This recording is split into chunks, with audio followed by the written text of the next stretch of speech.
That's the key idea to share you to how we did it the professional way, how we can think about this one. So that means you have a 10 or 15 microservices somewhere into the cloud, and then you try to communicate, you could try to consume these microservices and build your web application. That's you think about that one. Let's say as example like eBay, PayPal.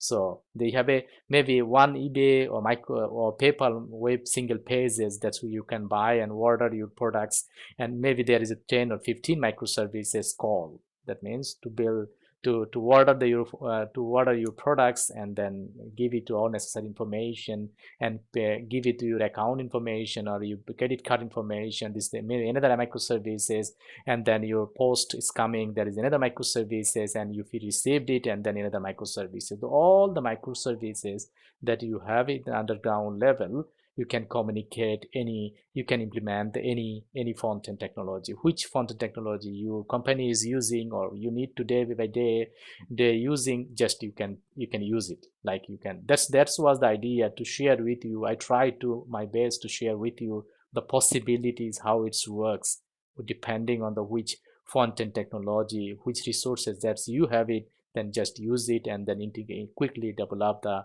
your front-end technology, your web applications, depending on the which backend server you have in non-SQL world, SQL databases and non-SQL databases. This is the really abstract level architecture, how the or workflow, how the microservice and backend servers, how the front-end technology work. Maybe you have a different idea to graph it, but I put it like really abstract level, how you do it, how you manipulate it, how you process it, depending on your idea.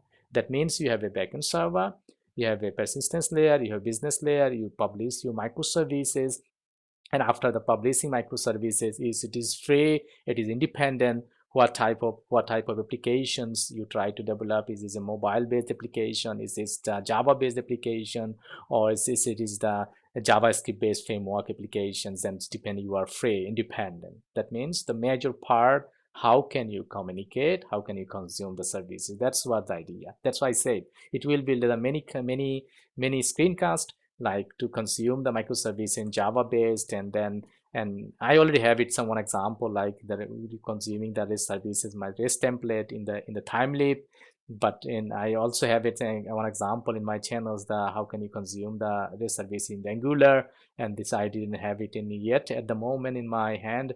Any examples, any applications, any screencast about that one, how can you consume the mobile based platform? But we had a plan to do it as soon as possible, we can do it.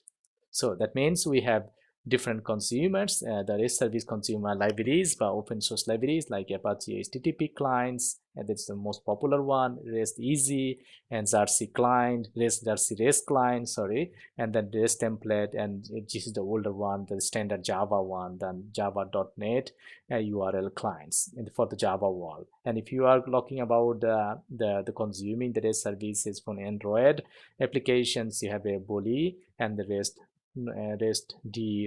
and then RoboSpice and Retfrofit, and then also the OK HTTP clients. That's many clients for consuming the REST services from the Android or any iOS platforms. So it's depending on the which platform you are, but there's a possibility, a lot of possibility to consume the microservices, and there is a free, there's a popular, and then really effective REST clients APIs available to consume the REST services. That's the one.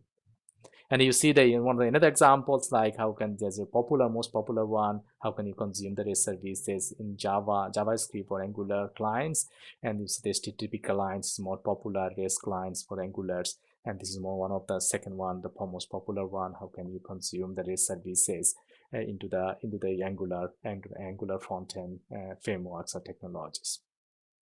If you go to this one, this is our project structure that I already talked about, the detail about the server-side implementation. I will talk about that one. After that, we will talk about the clients, different clients implementation in Java world, and do the unit test, how it works and how can you communicate and how can you implement it. After that, when the communication or testing is service is done, then you can just simply communicate link with or implement or integrate your front-end technology. It works very efficient way and quickly.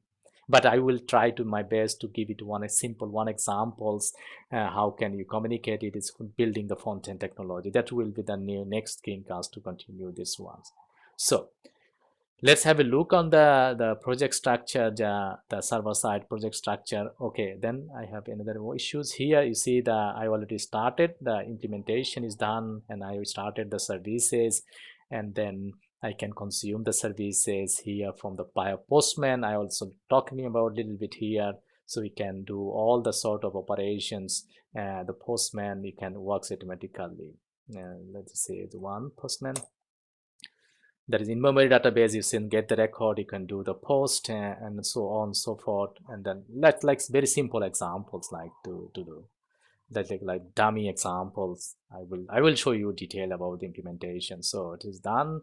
It is saved in properly in database in the memory database, or doesn't matter what database you try to use it, and then so on and so forth. Let's now start the implementation, the server part, and then do some test with the Postman. If you maybe your company is interested to do the Postman test is enough. If you publish the services, basically in the professional life we did the service publications and publish the services, and then do the post test in the Postman, and after the Postman service is okay, then we will communicate the services with the what type of front-end technology we are using. That's the idea, to give it to you how the service implementation is done, how the communicating the different, how can communicate, how to consume the services into different front-end technology. That's the key points.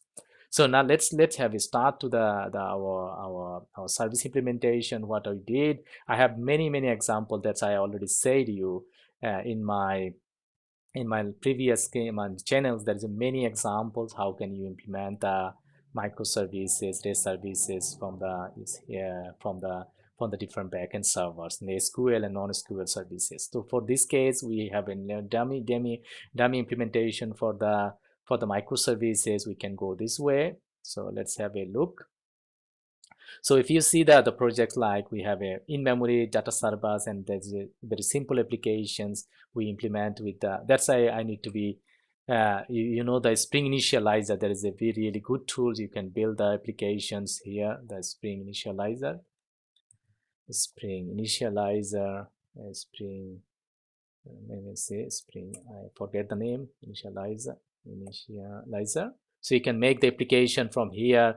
Out of there is a really good tools. You can implement the application and zip the application and do the necessary search of the application. I already did it the previous screencast. Just follow one of the screencasts and get it idea how can you build applications, and then as a zip format and unzipped it application, and import the application into your respective IDE. It doesn't matter IDE for the IntelliJ or Eclipse IDE. So I just did everything in the you did the application with the Spring IO, and selecting the which building tools. For this case with Maven building tools, and language you selected, and which Spring Boot versions, and give it to your group ID, artifact directory, name of the projects, and inject and also the Java versions, and inject the dependency, what in type of dependencies you can search it, dependency and JPA dependency. You just inject it and build the application and create the application, download it, unzip it, and import the application into the projects. Just those who is no new,